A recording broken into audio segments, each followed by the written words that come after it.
This is the Leitmotif and Movement Podcast, a father and son's journey into the vast worlds of music. I am your host, Mike Ficklin, and joining me on this epic musical journey is my son, Michael Ficklin. This show is dedicated to the discussion of music and introducing Michael to music from the past and present. We discuss music mainly from the genres of rock, hard rock, and heavy metal. We also, from time to time, dive into film and video game scores, and we sprinkle in some surprises along the way.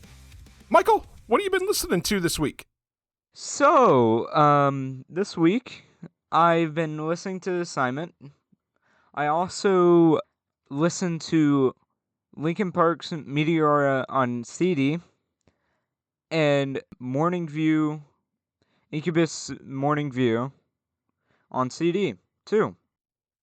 Yeah, you just got the Incubus and Linkin Park CDs as part of your Christmas, correct? With a Christmas gift card. Yeah. And what'd you think? I liked it. I already liked the records anyways. Sure. It's a different experience actually having the physical copy, though, because there's just something about being able to look at the art on the CD and look at the liner notes and stuff like that. It's just a totally different experience. Anything else you've been listening to? Nope. Okay. Well, for me, I checked out the new record from Alter Bridge. It's just self-titled. It's the 8th studio album from the American hard rock band and the first one in 4 years. With all the comeback touring for Creed, who knew that Alter Bridge would have time to write and record a new record? I've always liked Alter Bridge better than Creed. The music is heavier. Miles Kennedy has an amazing vocal range. Mark Tremonti gets a chance to shred on guitar. They just have more metal tendencies. And this new record is no exception to that. We kick things off with a banger in Silent Divide. Rue the Day has a super dark, sinister sounding riff. Power Down brings the heavy. Scott Phillips absolutely slays on the drums on this track. Tested and Able starts out sounding like the opening to Everything Is Fine by Periphery. That opening riff is heavy as hell. Hang by a Thread is the obligatory Alter Bridge power ballad. And then the album closes out with a 9-minute track titled Slave to Master that is their longest song to date. It's a solid progressive rock album closer. Alter Bridge decided to go hard and heavy as hell for this record. It's getting a pick of the week from me. I also checked out the latest Pikes from Buckethead, or at least they were the latest up until this last Friday. It's Pikes 744 through 765. Look, I like Buckethead.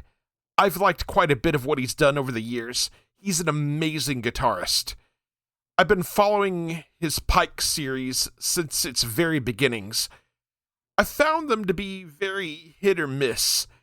These recent Pikes are mostly misses for me.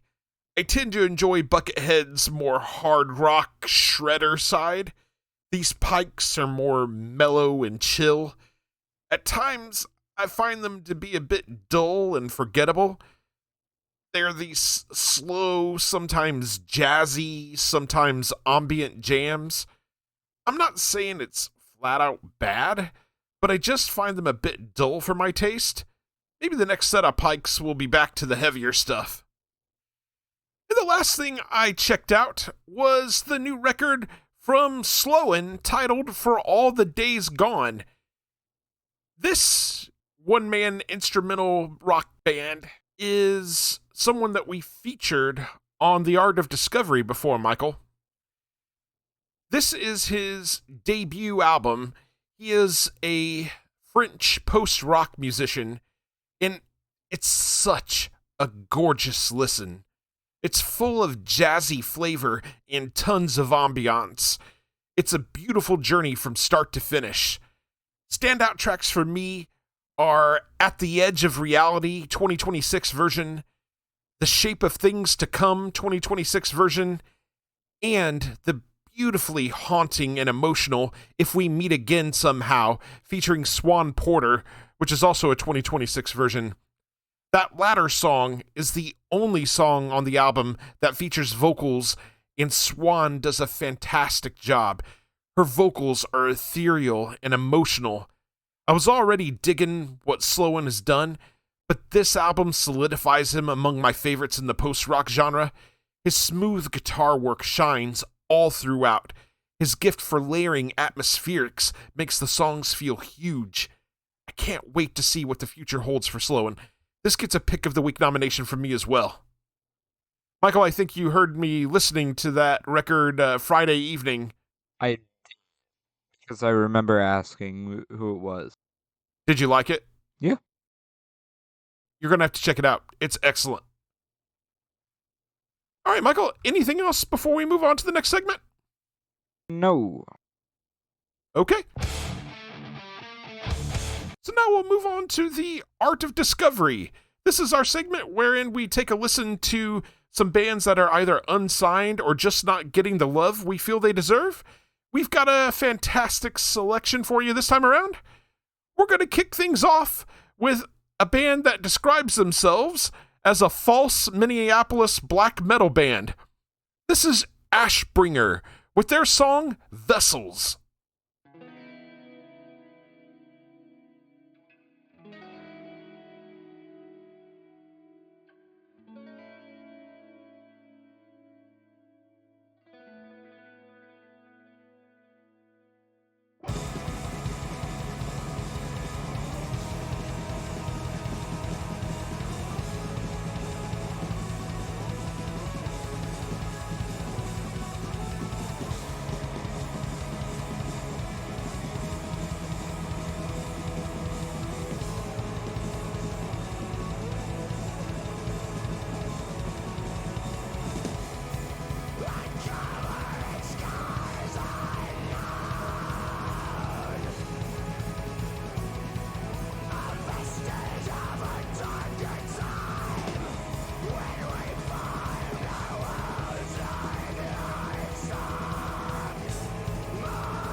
And once again, that was Ashbringer with their song Vessels.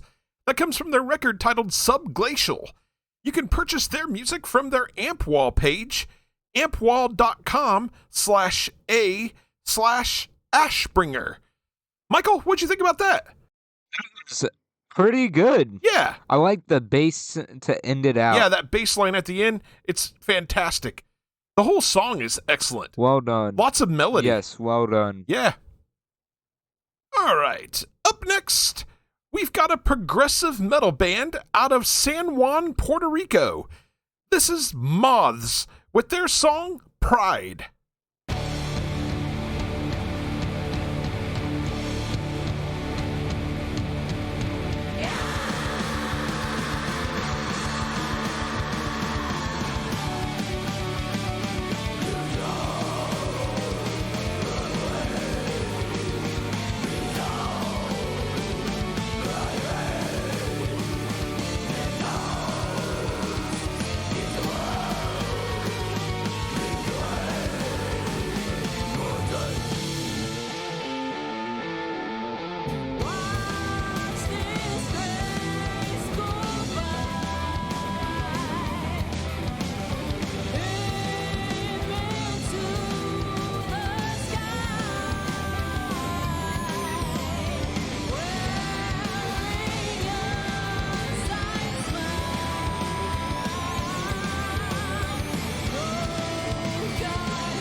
And once again, that was Moths with their song Pride.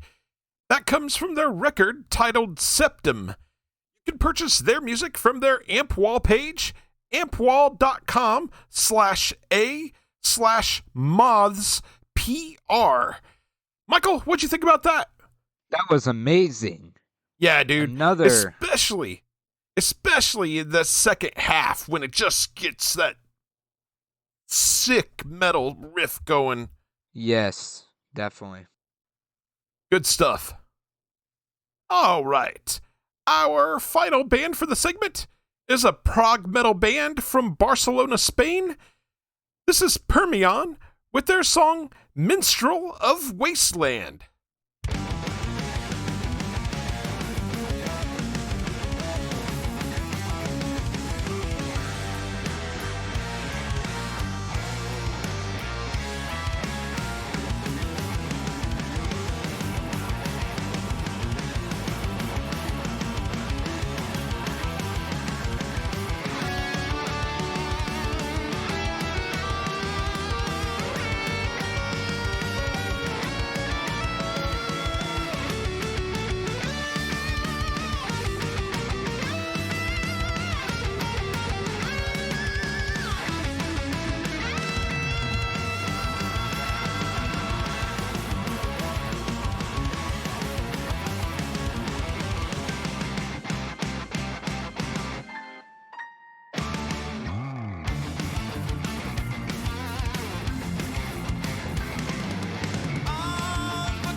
And once again, that was Permian with their song Minstrel of Wasteland.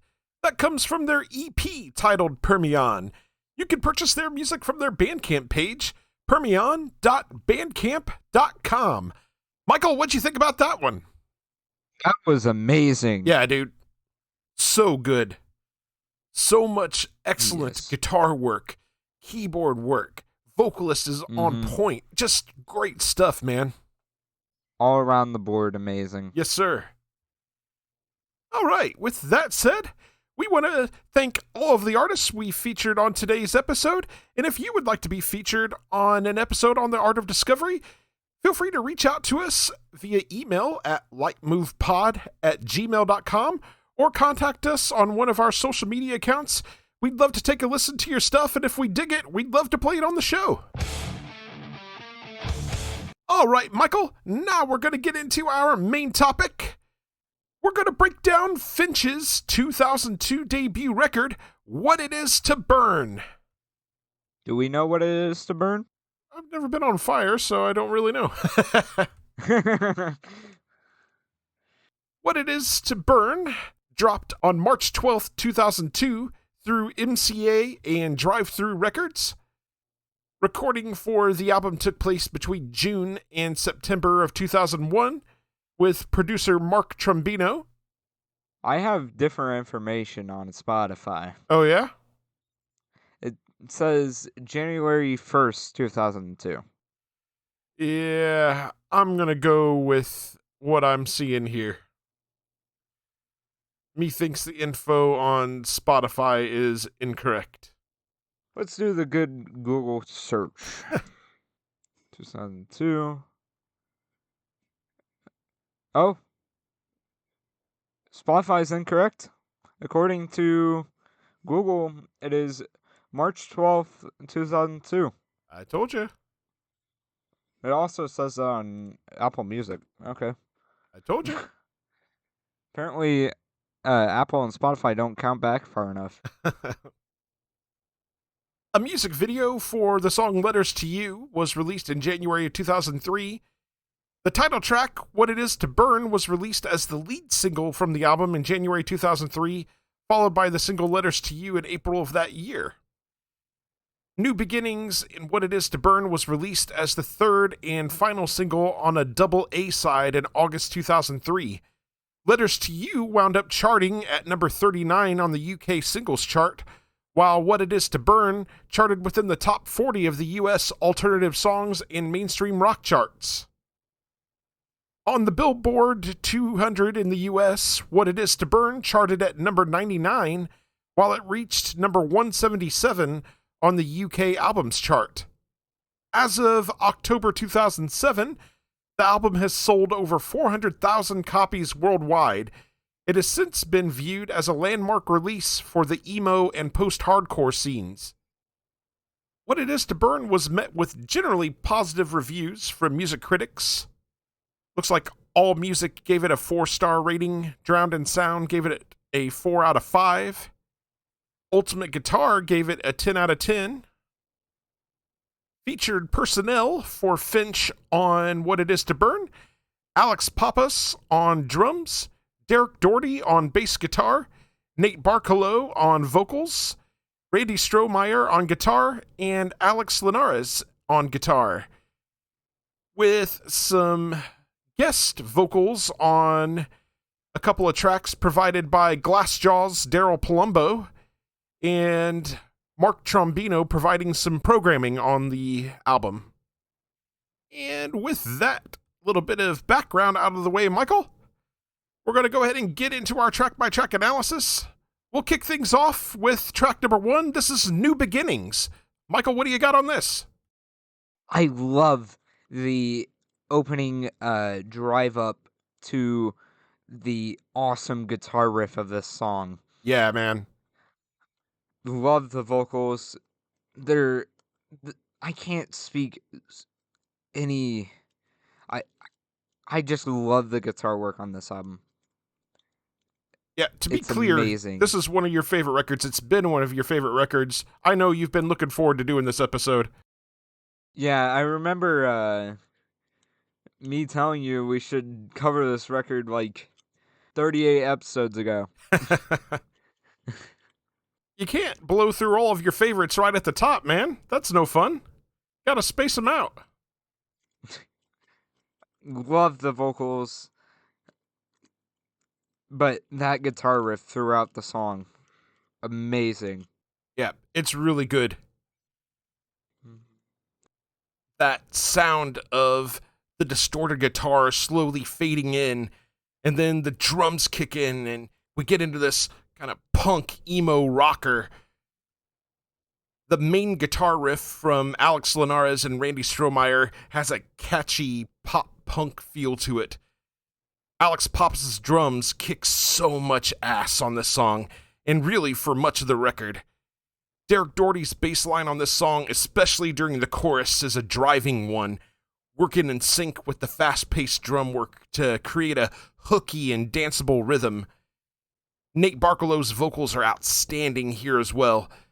This is a breakup song, and as such, he inserts the proper amount of angst and heartache into his vocal delivery. There's a certain amount of sarcasm to the way that he delivers lines, like, "It sounds to me you found your place and everything is great." The vocal melody during the chorus is hooky and invites you to sing along. Barkelow shouts, lamenting that when his significant other left, they took everything from him. Not just in the physical sense, but in the emotional sense as well. There's a lot of heartache here wrapped up in a catchy pop-punk song. Michael, anything else on New Beginnings? And I also like how it fades out towards the end, heading into the next track. Yeah, they kind of blend into each other as the next track begins. Speaking of that next track, track number 2 is titled Letters to You. What do you got on that one, Michael?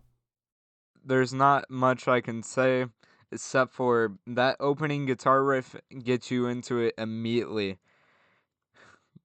That is a guitar riff that you want, that makes me want to pick up my guitar and play it. Understandably so. It's a really good, catchy riff. And then the one hit the drum, and then we're heading into the song where everything else kicks in. Great stuff. Love the vocals. Yes, sir. Yeah, this is one of my favorites on the record. It was one of the singles released, and there's a damn good reason for it. It's so hooky. The guitar riffs from Linares and Strohmeyer feature a mix of melodic and heavy riffs that creates like a dynamic contrast that brings out the heavy emotions in the song. The upbeat drum work carries the heart of this song, helping to create a rhythm that makes you want to get up and dance. The vocal melodies on this thing are outstanding, and not just from Barkelow. The backup vocal harmonies during the chorus really set this song off. Barkelow's heart-wrenching delivery of lines like, "But I'm not sleeping and you're not here. The thought stops my heart, plucks at your heartstrings." This song touches on themes of distance between two people in a relationship and the yearning to be near or closer to that person. To me, it's metaphorical of a prolonged separation during a long relationship. Being away from a person that you love and have so much invested in can feel like agony. Michael, do you have anything else on Letters to You?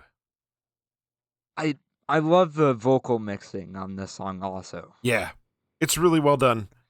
With the mixing of the main melodic vocals with the screaming. You Kind of most hear it accents the commonly. melodies of the vocals, right? Yeah, you probably hear it when you're heading into the chorus. Yep. Anything else on Letters to You? This is their second most popular song On at Spotify? 26 million plays. That tracks. That tracks. And New Beginnings had 4 million. It's not a bad number either. The lowest I see it gets down to is 1.1 million plays. Well, we can get to that when we get to it then. Let's go on to track number 3. This is Postscript. Michael, what do you got on this? I love the opening riff. The opening riffs on this album are amazing. Gets you right into the And songs. yeah, it's just a nice hook. And another song where it kicks in with the hit of the drum. Love the vocals. The drum work on this album is also very good. Yeah, solid all throughout. For me, this is the third part in the 1-2-3 punch that opens up this album. In my opinion, the opening trifecta of songs on this album are damn near perfection. This song deals with difficulty in communication in a relationship, one side trying to deliver some criticisms of the other, laying out their feelings, knowing that it will hurt the other person. Barkelow's vocals drip with emotion, longing, and pain. Musically, the band has put together a catchy punk rhythm that includes some heavier moments. My favorite part of the song takes place at the end, as Barkelow screams, "The worst is over for now, take a breath now, let it out," over this really melodic guitar riff from Linares and Strohmeyer. Excellent stuff.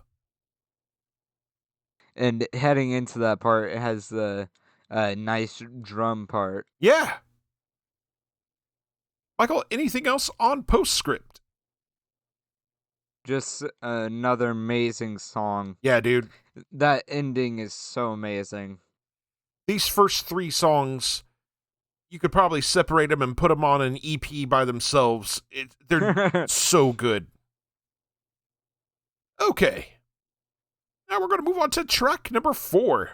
This is Gray Matter. Michael, what do you got on this? This song is kind of meh to me, but it still has its moments. Why is it meh to you? Just curious. I don't like the opening mixing they have going on with the vocals.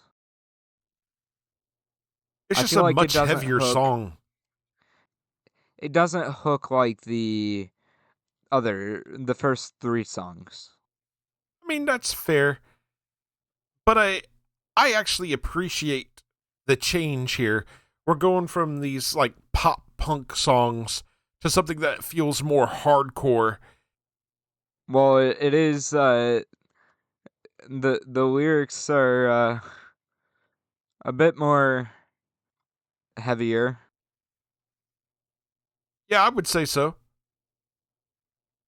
Do you like Daryl Palumbo's vocals, or did Yeah, those kind of back you off from the song? I do like his vocals. It's just the first part of the song that just screws it up for me. Okay. I just don't like his mixing of the mixing of his vocals Okay. Fair enough. at the beginning. But the rest of the song's amazing.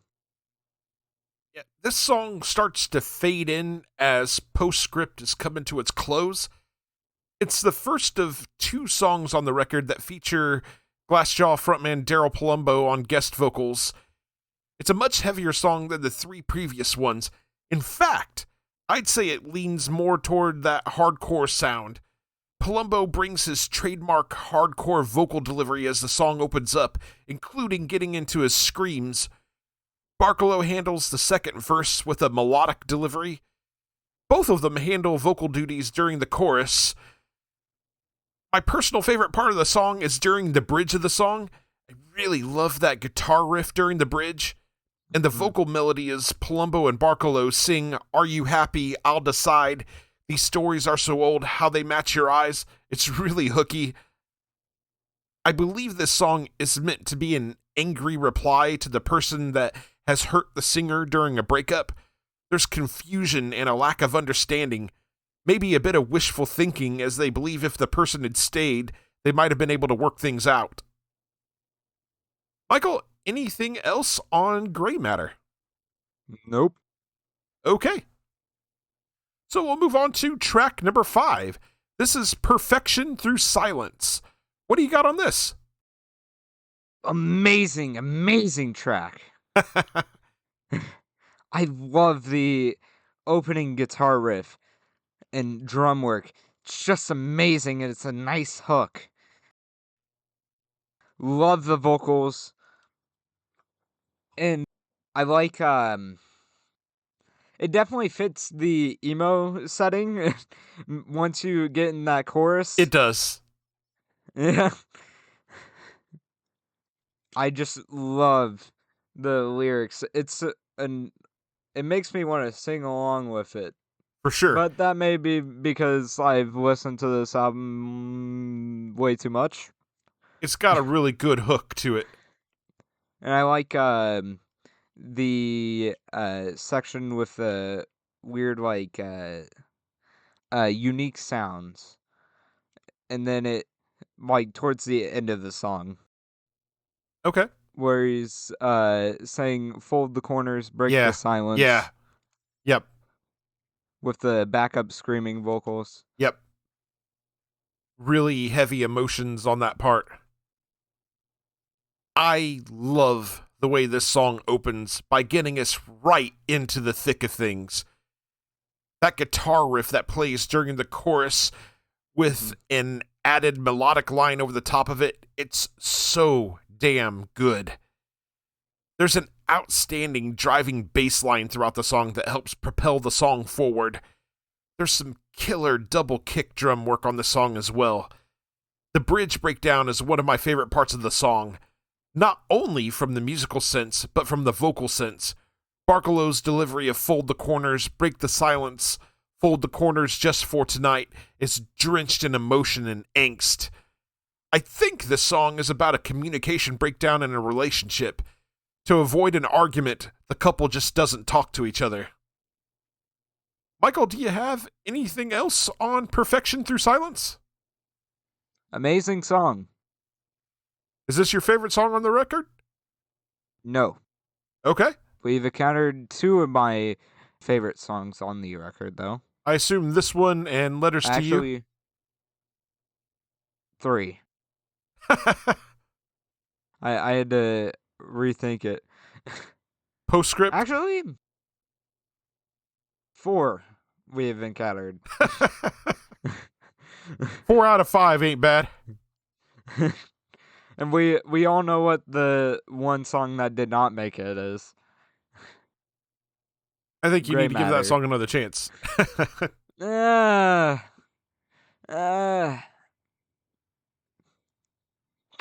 All right. Are we ready to move on to the next track? Yeah. Okay. So the next track is track number 6. This is Awake. Michael, what do you got on this? I like the opening guitar and drum work. It really sets you into it. I like the mixing on his vocals in this song.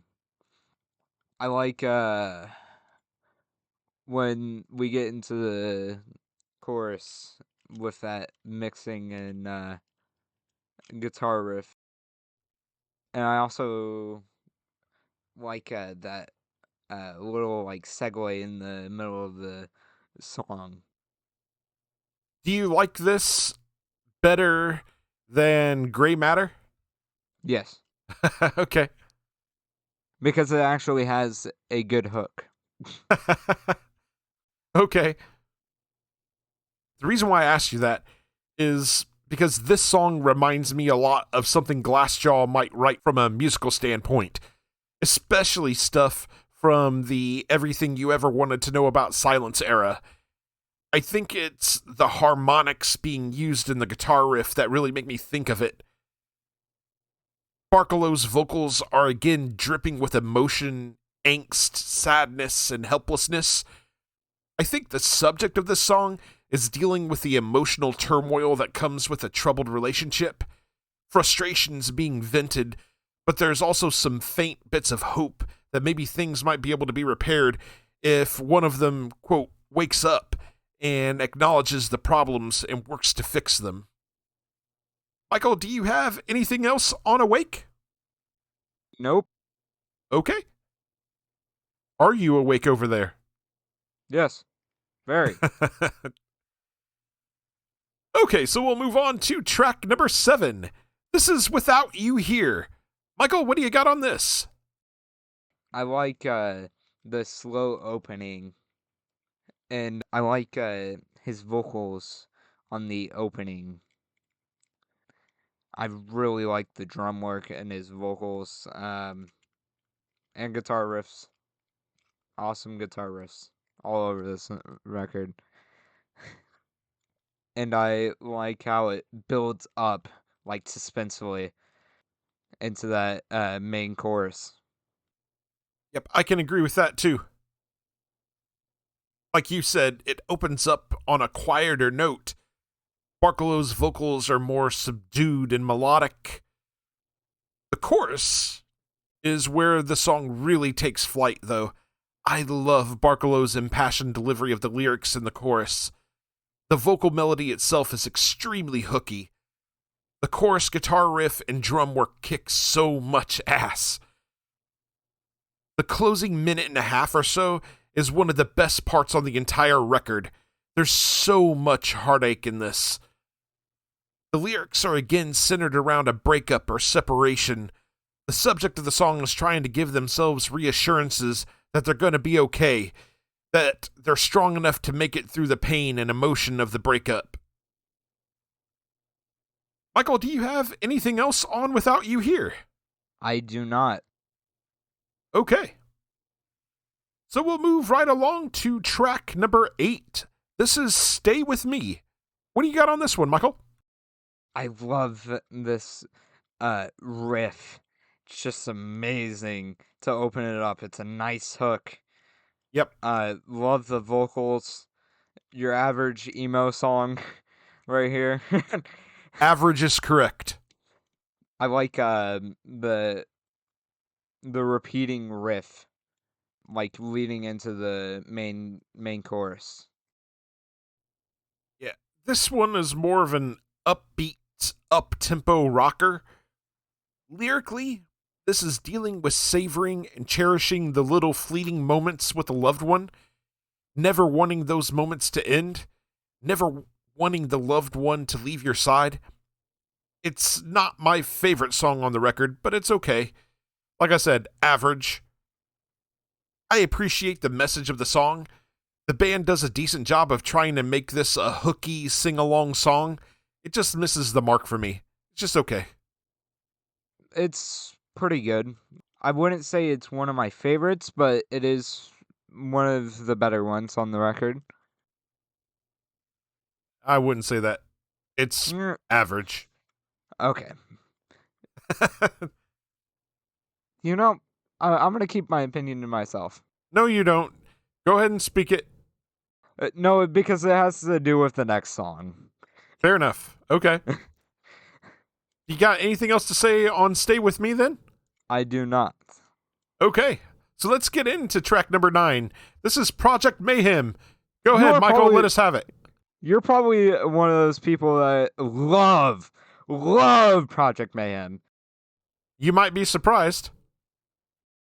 The worst song on this record.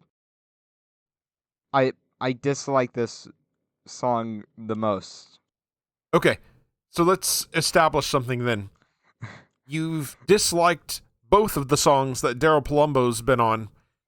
Are you a Daryl Palumbo hater? Okay. Are you a Glassjaw hater?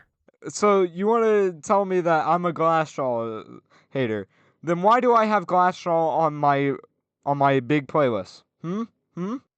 You have one album from Glassjaw on your playlist, and it's not even the one from this era. You have the one after this era where they kind of toned things back a little bit. The Everything You Ever Wanted to Know About Silence era, which is right about when this record came out, is much more hardcore.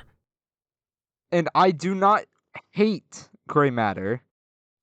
I think we're dealing with a hater face over there. Okay.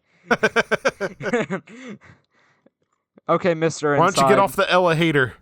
Okay, Take a ride on the Eska hater. Mr. Hey. Hey, I know you love Inside, okay? No. Let's show on me. No. Yeah, you do. You love it. That's why you Anyway, try and get what do me to you love got it. on Project Mayhem, man?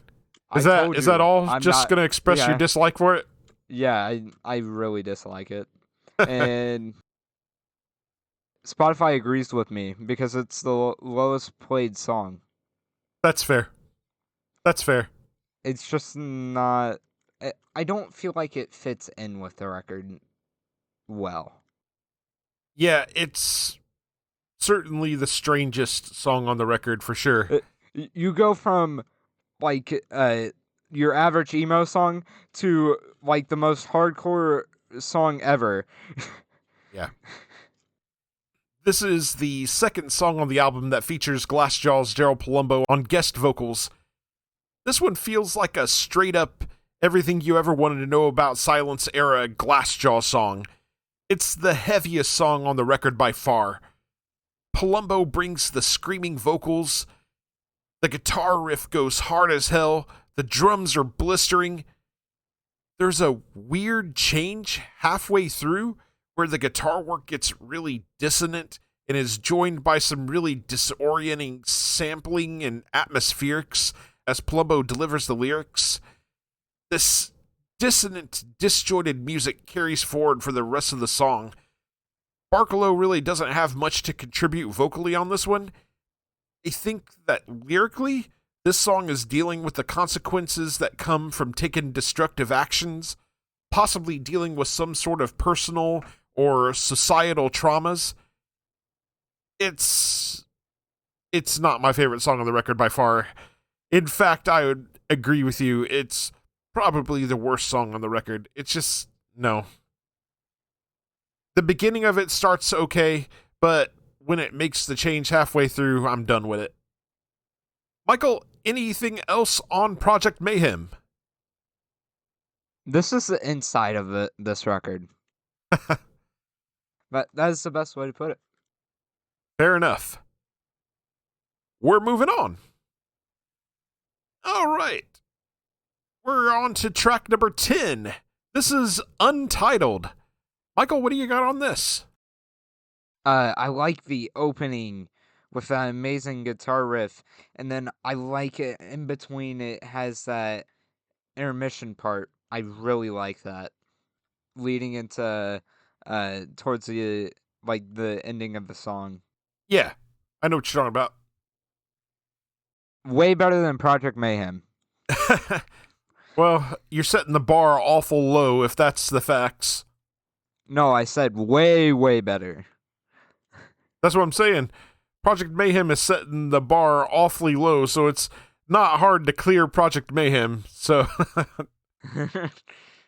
but something that I see is Spotify thinks, based on plays, that it is just 300,000 plays better than Project Mayhem. yeah, I mean, I don't think it's one of the better songs on the record for sure. I really enjoy the opening to the song. It goes hard. That same opening riff is used for the chorus.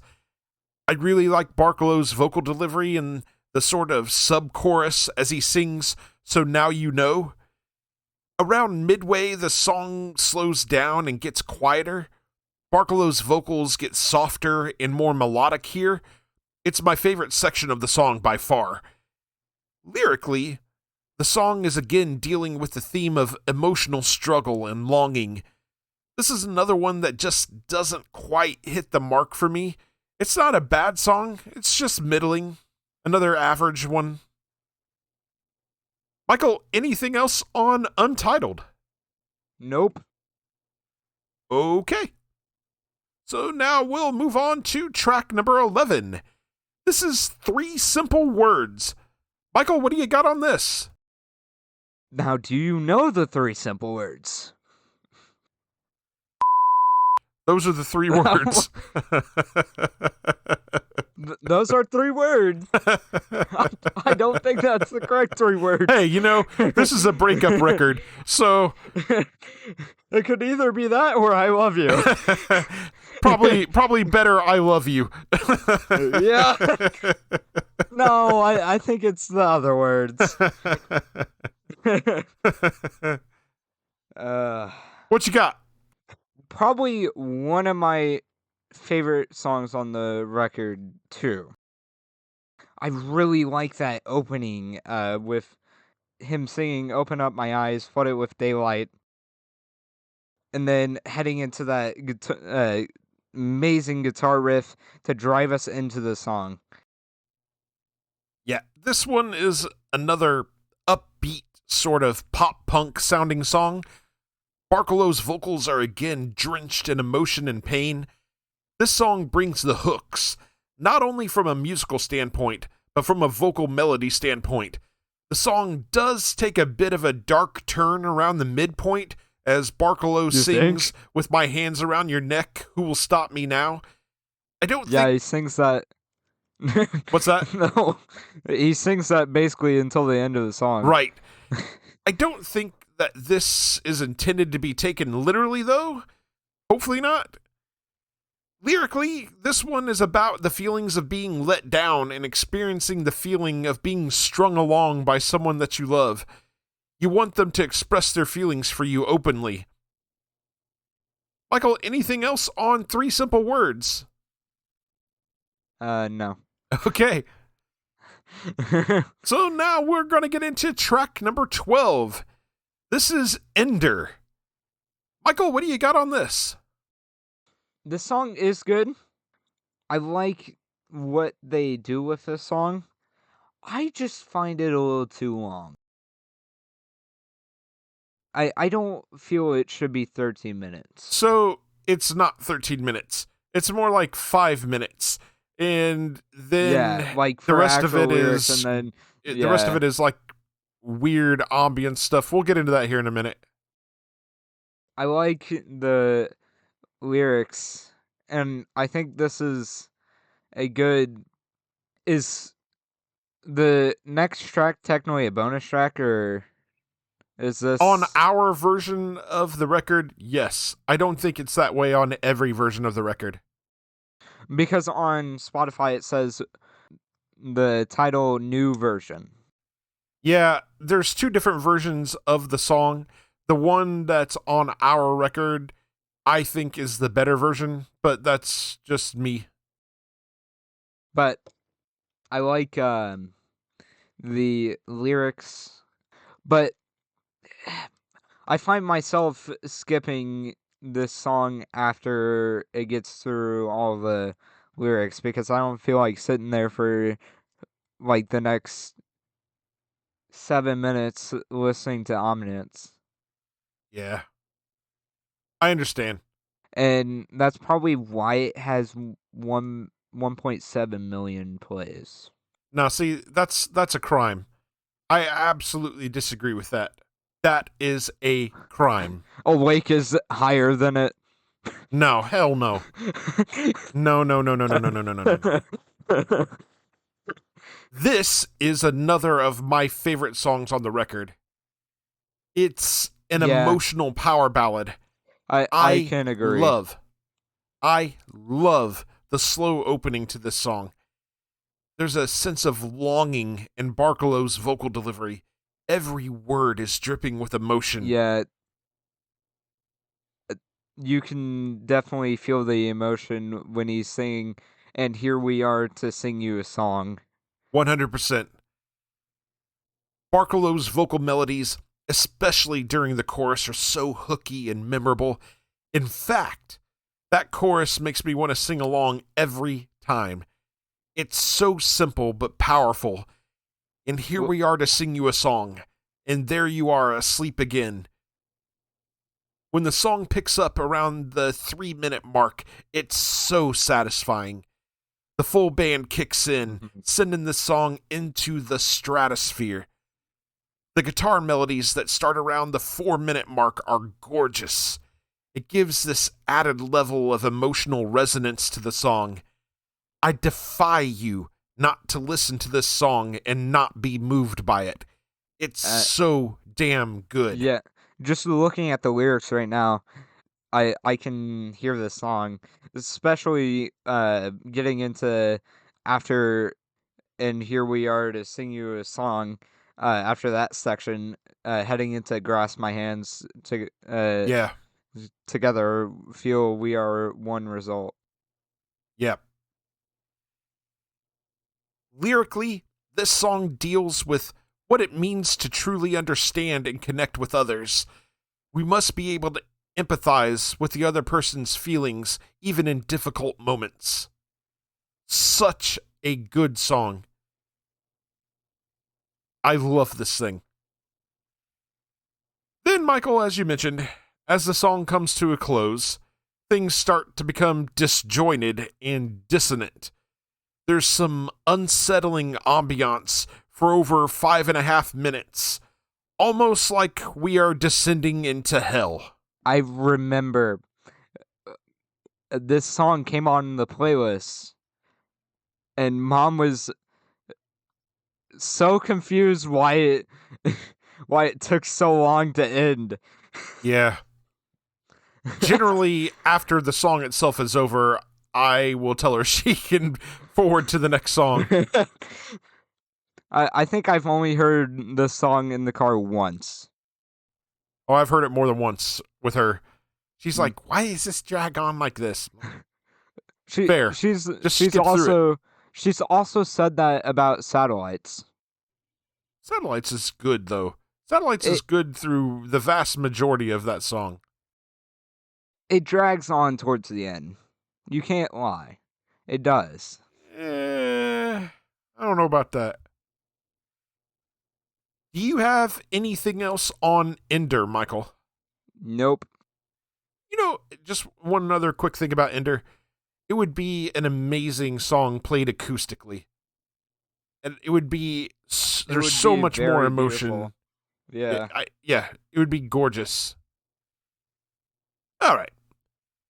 Now we're going to move into the final track on the record. This is track number 13. On some versions of the record, it's the bonus track. This is What It Is to Burn. Michael, what do you got on this? That build up into the screaming vocal.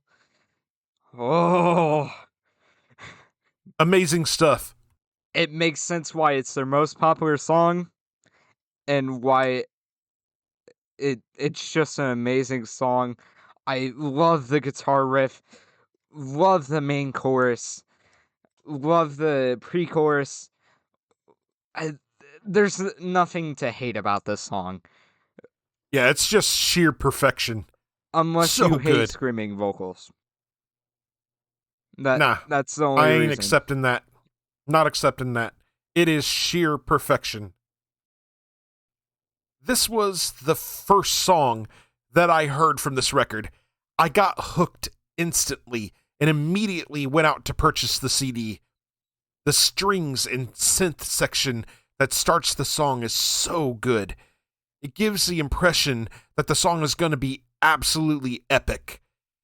Then the song proper starts with Barkalow screaming "She burns," along with that powerful melodic guitar riff. I am drawn to Barkalow's vocal melodies during the verse and chorus. There's some just killer drums in this song. The main guitar riff is so damn hooky. The extra strings return for the final 46 seconds of the song. The song crescendos and feels absolutely epic here. Everything about this song just works. It's easy to hear why this song was their breakthrough hit. Lyrically, this song is trying to convey a feeling of being stuck in a hellish experience while yearning to connect with a loved one. I love this song. Definitely my favorite song on the record. Followed very, very closely by Ender. Okay. I think I was correct. We share the same opinion on This your favorite favorite. song also? Yep. Yeah. It just goes It's hard hard, man. not It's to. so good. So good. Just looking at the lyrics, it makes me want to sing it. I was singing it. You'll probably have to clean that out. Michael, do you have anything else on What It Is to Burn? What is it to burn? It's to yearn, to pine for someone that you care about, that you love. That's what it is to burn. All right, Michael, let's get your final thoughts on the record and your rankings out of 5. I am going to have to give a 4.5. I really like this record. It just has its moments where it kind of drops for me. But otherwise, it's an amazing record, and I recommend listening to it. Yeah, it just has a couple of spots where it fumbles. But otherwise, it's such a good listen, right? Mm-hmm. For me, nearly 24 years later, I still find myself enjoying this record so much. There's still something undeniably satisfying about listening through this entire album. It's not perfect, it does have its flaws, but the highs on this record far outweigh the lows. This is an emotional breakup record done right. It was released in the height of the so-called emo-core movement. As such, I do think that sometimes people overlook this record simply because of that. I personally think that those people are missing out. At no point does What It Is to Burn sound like your standard run-of-the-mill 2000s emo record. There's something special about this, and I think it stems from a real sense of longing and emotional pain that runs deep. The band shows versatility in its sound, with some punk elements, hardcore elements, industrial elements, and even a bit of a power ballad. All these years later, this record still hits me hard. It gets a 4 out of 5 from me. And that will take us to our question for the audience. What is your favorite track on What It Is to Burn, and why? All right, so now we're going to move into our next segment. This is Can't Wait. New music coming soon. Michael, anything on your radar for the next couple of weeks? Waiting for Seven Dust and Carnival. That's not over the next couple of weeks. But I said waiting for. Fair enough. Anything else? Nope. For me, on January 16th, Soen releases their new record, Reliance. On January 23rd, Megadeth releases its final album, self-titled Megadeth. Pelican releases a new EP titled Ascending, and Textures releases a new record titled Genotype.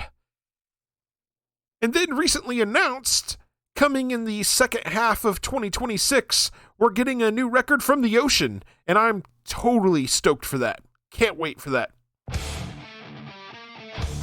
All right. We did not receive any listener feedback, so we'll get into our final segment of the episode. This is Michael's journey, discovering a song from the past. And this time, we're going to get Michael's thoughts on the Impressions' It's All Right. It's All Right was written by group leader Curtis Mayfield and was a big hit for the group, giving them their first of 6 number 1 hits on the R&B chart and their highest ever entry on the Hot 100 at number 4. With an arrangement by the Chicago jazz man Johnny Pate and the gospel-tinged voice of Curtis Mayfield, this song made a big impression in the world of R&B and set the table for the group's latter success. A conversation between lead singer Curtis Mayfield, baritone Sam Gooden, and tenor Fred Cash in between performances in Nashville served as inspiration for the song. The trio had recently teamed up with producer Johnny Pate and were excitedly talking about future possibilities for the Impressions when Fred Cash exclaimed that it's all right. Mayfield picked up on the phrase and wrote this tune. It hit number 1 on the U.S. Billboard Hot R&B sides. It hit number 4 on the U.S. Billboard Hot 100. And it hit number 1 in New Zealand on the Lever Hit Parade in 1963. And with that little background out of the way, Michael, what are your thoughts on this? I really like the vocals, and I like the instruments that are used. I just really like it.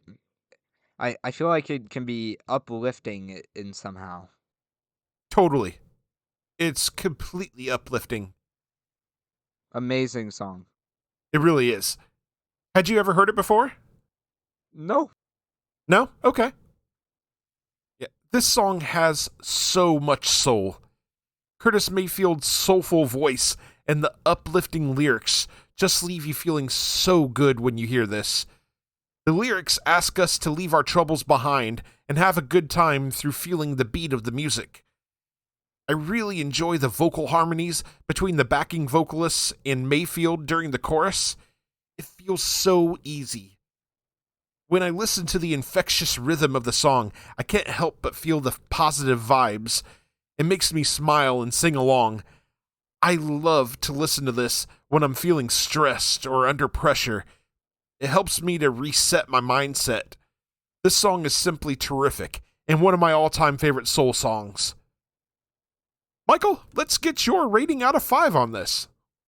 I am going to have to give a 5 out of 5. Michael gives it a 5 out of 5. All right, Michael. Up next on your journey, we're going to check out Toad the Wet Sprocket's All I Want. And for our main discussion on our next episode, we're going to be discussing Dio's, as in the heavy metal band Dio, 1983 debut record, Holy Diver. And with that said, we want to hear from you. We will read your emails and messages on the show. We have only one request: keep them clean. There are several ways to contact us. You can email us at lightmovepod@gmail.com. You can also reach us on several social media platforms such as Facebook, Blue Sky, Instagram, and Threads. Details on how to connect with us are in the show notes. We are part of the SPDM Crew Podcast Network. Check out all of the podcasts on the network by visiting spdmcrew.com. If you like the show, subscribe to us on your favorite podcasting platform and share with your friends and family. We are available on Spotify, Apple Podcasts, iHeartRadio, and a variety of other platforms. We are also on YouTube. Can't find us on your chosen platform? Shoot us a message and let us know. Leave us a 5-star review on Apple Podcasts. This helps us be found in the algorithm. Make them good, and we'll read them on the air. Are you in a band, and you'd like for us to check you out and possibly drop a recommendation on the show? Shoot us a message. We'd love to check you out and give you a shout. We'd like to thank you very much for listening to the Leitmotif and Movement podcast. Take care and enjoy music.